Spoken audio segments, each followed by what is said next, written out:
first of all, I just wanted to say thank you for your service. I really appreciate what you guys have done for our country. I've read that immediately following the raid, you didn't realize the impact that had on the war effort or the home front back here. How long did it take before you all realized just what you had done in terms of pumping us up back home here?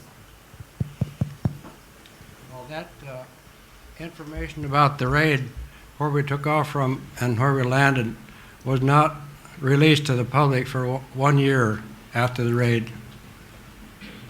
So the general public did not know, nor did they know the results of what happened to some of the crew members, and especially those that were captured by the Japanese. It wasn't generally known until the war was over. And they were released, the 4 that survived prison camp, the Japanese prison camp. The OSS parachuted in and released them, which is a story in itself. I don't think any of us, certainly most of us, didn't. It was just mission number 1. We all came back, and when you went for a reassignment, the reassignment people didn't pay any attention to you. You're from A, you're going to B, and it was some period of time that, well, I'll have to agree that in a year's time, when we had our first get-together that the old man laid out for us, we all talked amongst ourselves, and we realized we were pretty important to ourselves. And as the years went by, we began obviously to realize that the great American public, the people, recognized the fact that it was unique. But to us, it was just number 1. I'd like to give you a clue as to the thinking of their leader. Dick Cole, would you tell us what the boss said when he was asked, what are we going to do if we have to ditch in the China Sea? What he said? After we did our bombing run and flew south out of Japan for maybe 70 miles or so that we didn't want to make our turn toward China and alert the Japanese that what we were doing. And after we were flying over open water for a while, Hank Potter passed a note up that said we were going to, according to his figures, end up 180 miles short of the Chinese coast. And at that time, Colonel Doolittle got on the interphone and said we'll go through our ditching procedure. And after we did that, he said, if we have to ditch, we'll try to ditch by a friendly vessel and we'll get to a friendly port. If we have to ditch by an enemy vessel, we will be taken aboard and we will try to take that vessel over and get to a friendly port. So. Positive thinking. How did you view Jimmy Doolittle? Any one of them? Anyone? What did you think of General Doolittle as a leader? Davy? Yeah, I'd say that we were, well, there were several of us pre-war, old veterans, 2 or 3 years and so on.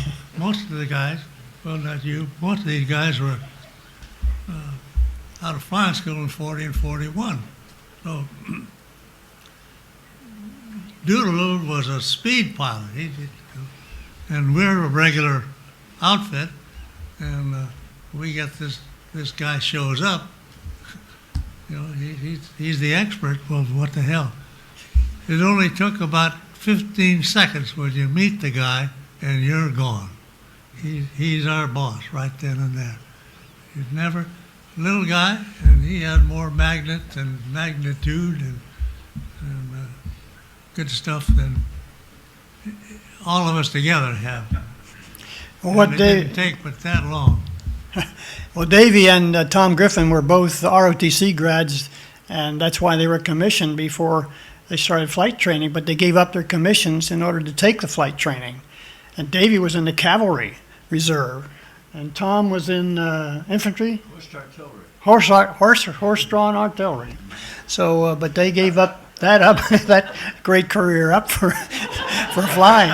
And both of them ended up as guests of Adolf. I think I read that there's a bottle of some rather potent liquid waiting for the survivor of the Doolittle. If that's true, who's the bottle keeper?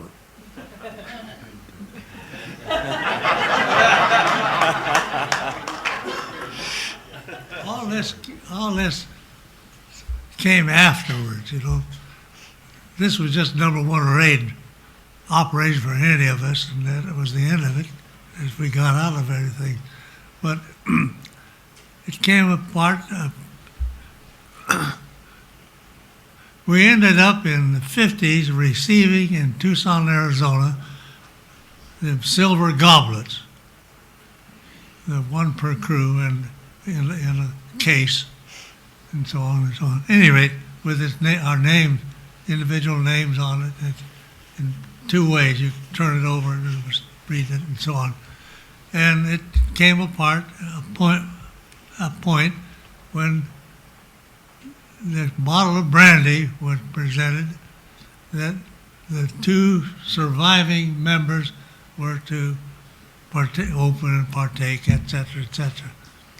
This bottle of brandy, and I don't think the first one anyone knows where it came from, but it ended up in the case that contained the 80 goblets, and built into this case was a bottle of brandy in the center. This whole thing resided at the Air Force Academy, were reviewed by one and all. At some point in time, as the years passed, that bottle disappeared. That cadets had absconded with the brandy.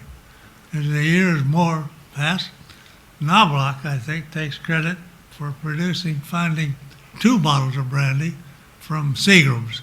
He was working in New York at the time. And we had 2 bottles of brandy. And I don't know where they are.